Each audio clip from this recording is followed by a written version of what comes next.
And అలానే doctor coming to this IVF part ఏదైతే ఉంటుందో, సో ఎక్కువగా ఏంటి అంటే ట్విన్స్ ఎక్కువగా చూస్తూ ఉంటాము అనేది కొంచెం హ్మ్. బయట వినిపిస్తూ ఉంటుంది.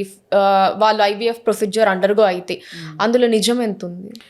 సో, మనకి ఇన్‌ఫర్టిలిటీ ట్రీట్మెంట్ అంటే it is 3 different types of treatments ఉంటాయండి. మనకేంటంటే ఓవ్యులేషన్ ఇండక్షన్ ఒకటి అండ్ టైమ్డ్ ఇంటర్‌కోర్స్ ఒకటి, ఐయుఐ ఒకటుంటుంది. తర్వాత ఐవీఎఫ్ అనమాట.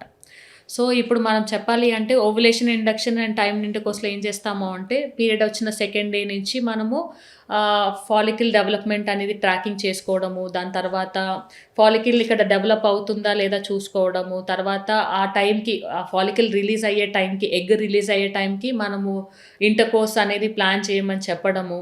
తర్వాత ఇంటర్‌కోర్స్ ప్లాన్ చేసిన తర్వాత ఆ ఎగ్ ఎక్కడైతే ఫర్టిలైజ్ అయ్యి ఇక్కడికొస్తుందో ఆ టైంకి ఇక్కడ కూర్చోవడానికి మనకి కొంచెం సపోర్టివ్‌గా మెడికేషన్ ఇవ్వడం అనేది ovulation induction and timed intercourse అనమాట. సో, అది మనం ఒకటి చేయొచ్చు. ఇంకొక టైప్ ఆఫ్ ట్రీట్మెంట్ ఏంటి అంటే ఐయుఐ అనమాట. ఐయుఐ ఎప్పుడు చేస్తాము అంటే దానికి ఐయుఐకి మనకి ఇప్పుడు హస్బెండ్ ఉందనుకోండి. హస్బెండ్ స్పెర్మ్ కౌంట్ అనేది చాలా తక్కువుంది. అంటే 10 మిలియన్సే ఉంది. Actually it has to be 39 million and above అనమాట. So, okay. 39 మిలియన్ కాస్త మనకి 10 మిలియనే ఉంది. తర్వాత మనకేంటి అంటే ఇక్కడ ఆల్మోస్ట్ ఒక 80-90 మిలియన్ ఆఫ్ స్పెర్మ్స్ కూడా ఒక ఎజాక్యులేట్‌లో ఉండొచ్చనమాట ఒక పర్సన్‌కి.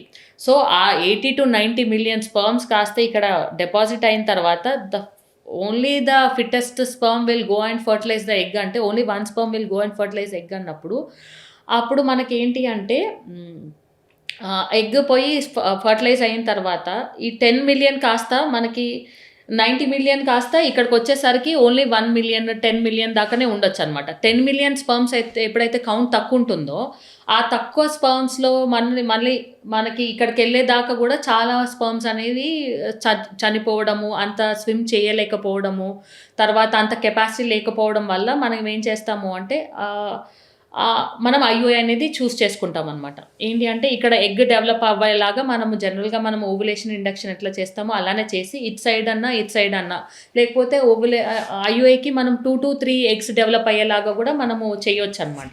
చేసిన తర్వాత ఎగ్ రిలీజ్ అయ్యే టైంకి మనము ఎగ్ రిలీజ్ అయిపోయిన తర్వాత double IUI or single IUI అని ఉంటుంది. సో, అప్పుడు మనం ఏం చేస్తాము అంటే ఒక చిన్న కెథెటర్‌లో ఆ సెమెన్‌ది హస్బెండ్‌ది సెమెన్ కలెక్ట్ చేయమని చెప్పి ఆ సెమెన్ కాస్త మనం తీసుకొని దాన్ని అంటే లైక్ కొంచెం వాష్ చేసి, దాన్ని కొంచెం కెపాసిటీని పెంచేలాగా చేసి, తర్వాత స్పెర్మ్ కౌంట్ బట్టి, తర్వాత మిస్‌క్యారేజ్ హిస్టరీ ఏమైనా ఉందా అని దాన్ని బట్టి మనము మైక్రోఫ్లూయిడిక్స్ అని, మ్యాక్స్ అని ఇవన్నీ చాలా అడ్వాన్సెస్ వచ్చాయి. సో, స్పెర్మ్‌ని కాస్త కొంచెము మనము మొబిలైజ్ లాగా చేసి మనం ఏం చేస్తామంటే ఆ క్యాథెటర్‌లో పెట్టి అది కాస్త తీసుకెళ్ళి ఇక్కడ వదులుతామనమాట. So, that will take its own action. ఇక్కడ వదిలేసిన తర్వాత ఆ స్పెర్మ్ కాస్త స్విమ్ చేసుకుంటూ ఎళ్లి ఎక్కడైతే ఎగ్ మనకి వెయిట్ చేస్తుందో యాంపులరీ పార్ట్‌లో అక్కడికెళ్ళి మనకి ఫెర్టిలైజేషన్ అనేది జరుగుతదనమాట. So, IUI. సో, దీంట్లో కూడా ఏంటి అంటే ఇక్కడ నుంచి ఎగ్ రిలీజ్ అయినా, ఇక్కడి నుంచి 2 సైడ్‌ల నుంచి మనకి ఎగ్ రిలీజ్ అయినప్పుడు కూడా మనకేంటి అంటే ఒక 3-4 ఎగ్స్ కాస్త డెవలప్ అవుతున్నాయి. అప్పుడు మనం ఐయుఐ చేశామంటే we'll tell them 5% of chance for twin pregnancy అని. సో, అప్పుడు 2 ఎగ్స్ గూడా రిలీజ్ అయ్యి, 2 ఎగ్స్ కూడా ఫెర్టిలైజ్ అయ్యి ఇటు సైడ్ అయిందనుకోండి. Then you might have chance for twin pregnancy అనమాట. ఓకే. అయితే ఇప్పుడు ఐవీఎఫ్‌కి వచ్చినప్పుడు ఏంటి అంటే, మనము ఈ ఫెర్టిలైజ్ అంతా ఏముండదనమాట. ఈ ట్యూబ్స్‌తో సంబంధం ఉండదు. ఓన్లీ ఎగ్స్ అండ్ యూట్రస్‌తో సంబంధం ఉంటుందనమాట. ఇక్కడున్న ఎగ్స్ అన్నీ కూడా మనము గ్రో చేస్తామనమాట ఇంజెక్షన్స్ ఇచ్చేసి. సో, ఇంజెక్షన్స్ ఎలా ఇస్తాము అంటే పీరియడ్ అయిన సెకండ్ డే నుంచి మనం స్కాన్ చేసుకొని, తర్వాత ఫిఫ్త్ డే వరకు సెకండ్ డే నుంచి ఫిఫ్త్ డే వరకు ఇంజెక్షన్ ఇచ్చి, మళ్ళీ స్కాన్‌కి రమ్మని, తర్వాత ఆల్టర్‌నేట్ డేగా అసలు ఎలా పెరుగుతుందా లేదా, మనం ఇచ్చే ఇంజెక్షన్స్ వర్క్ అవుతున్నాయా లేదా, are they going on par with timing అనేది చూసుకొని, ఎప్పుడైతే ఎగ్స్ మెచ్యూర్ అయిపోయినాయని తెలిసిందో, అవి మెచ్యూర్ అవ్వడానికి కూడా ఇంజెక్షన్స్ ఇస్తాం మళ్ళీ.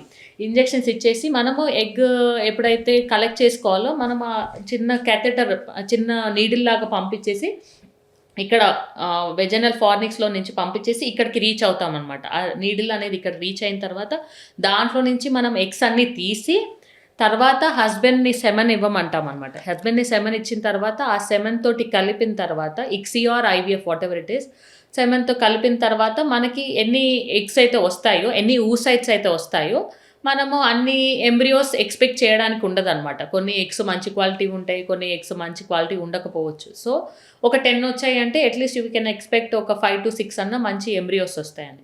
సో 5-6 ఎంబ్రియోస్ కాస్త మనం ఏం చేస్తాము అంటే అది ఫ్రీజ్ చేసి పెడతామన్నమాట.